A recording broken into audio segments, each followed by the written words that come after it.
Pois é, doutor Alexandre, o Centro Europeu para o Controle e Prevenção de Doenças, né, alertou nessa semana que essas variantes elas podem colocar em risco o controle da pandemia. E aí eu tenho uma pergunta aqui do César Castro, que nos acompanha também, que vai mais ou menos nessa linha. Ele pergunta se o surgimento dessas novas cepas podem tornar o vírus mais resistente aos efeitos da vacina, ou seja, é um complicador a mais aí nesse momento em que muita gente ou muitos países têm comemorado a retirada de máscara, a possibilidade de não usar máscara em locais abertos, enfim, que há uma flexibilização nas restrições. Essas variantes podem colocar isso em risco ou não? Infelizmente, Nonato, podem colocar sim. E o maior exemplo de todos é a variante Beta, a variante sul-africana, que, por exemplo, essa variante específica, a resposta da vacina da Oxford AstraZeneca acaba sendo desastrosa.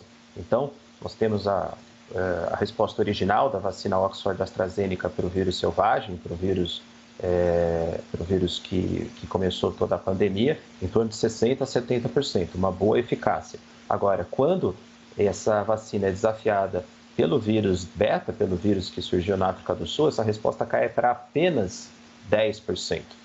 Aparentemente, para as variantes gama, que é a brasileira, e a variante delta, a variante indiana, não houve grande impacto para o pool de vacinas que nós estamos usando. Elas respondem bem? Respondem bem.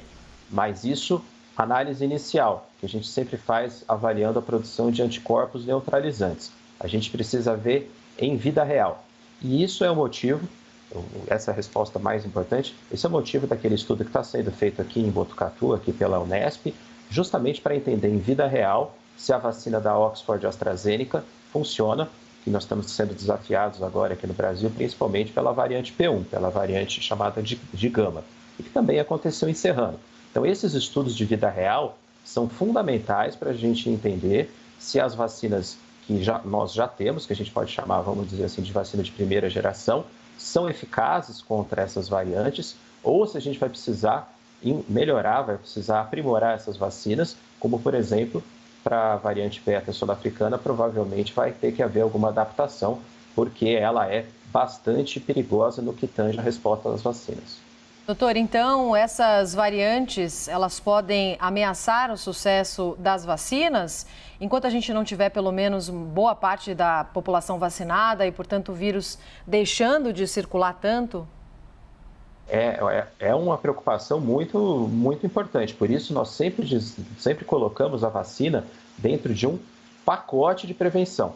A vacina ela é fundamental. Lembrando que para a variante brasileira, para a variante indiana, em estudos iniciais não mostram perda da ação da maioria das vacinas que nós temos, Oxford AstraZeneca, Pfizer, e mesmo para a variante brasileira, a Coronavac. Então, nós temos que continuar tentando vacinar o mais rápido e o maior número de pessoas possível, mas lembrando que nós temos que aliar a vacina junto com outras medidas de prevenção. Funciona como se fosse uma mandala, é um pacote de prevenção. É que nem um carro, né? Um carro, o que eu tenho lá para os itens de segurança? Tenho o cinto de segurança, tenho o airbag, tenho o freio, tenho um monte de acessórios para melhorar a minha proteção. Com o Covid é a mesma coisa. Eu uso a vacina, eu tenho que continuar usando máscara, tenho que continuar fazendo distanciamento social, evitando aglomeração, higienizando as mãos. Somente com esse conjunto de ações nós vamos ter um maior benefício em relação à proteção.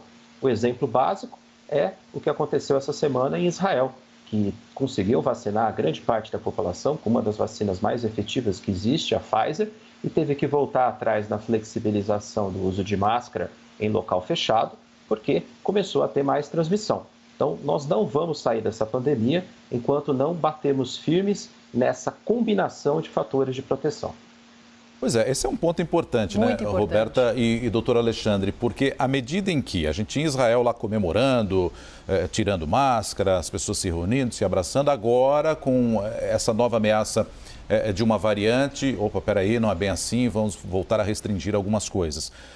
Parece que a gente está num eterno looping, porque volta e meia surge uma outra variante. E como estamos em pandemia, ou seja, atinge o mundo inteiro essa doença, possivelmente a gente vai ter pontos que estão melhores do que outros no planeta. Quando é que a gente pode pensar em sair desse looping, doutor Alexandre, à medida em que essas variantes vão surgindo mesmo com a vacinação? Eu queria fazer uma reflexão, Nonato, que na verdade, né, parece menos um looping e mais repetições dos erros do passado. Tá. Nós estamos num eterno, parece que a gente não aprende com o que a gente já viu. Nós tivemos uma primeira onda, já tivemos uma segunda onda, uma ameaça de terceira onda que teve um pico, mas não foi tão importante, ainda bem, como a gente imaginava. Mas a gente não pode abandonar o que a gente já sabe que funciona. Não há dúvida nenhuma que o uso de máscara evita ou reduz a chance de transmissão, que fazer o distanciamento social, permanecer 1,5 m, 2 metros das outras pessoas ajuda, que evitar a aglomeração é fundamental e as vacinas também. Então, nós não podemos de uma hora para outra tentar abandonar isso. Se a gente quer ter uma flexibilização em termos de economia, se a gente precisa voltar a algumas atividades fundamentais, né, da nossa vida do cotidiano, nós temos que aprender do que durante muito tempo, até termos estratégias de prevenção em termos de vacina muito eficazes, ou medicações que possam interromper com eficácia, com comprovação científica, casos graves, nós temos que aprender que esse vai ser o nosso novo normal. Então, na verdade, o looping me parece mais de aprendizado, parar de querer, de tentar fazer as coisas que a gente já sabe que dá errado e seguir num caminho assertivo, que é o que a ciência nos propõe. Sim. Agora, doutor, enquanto a gente continua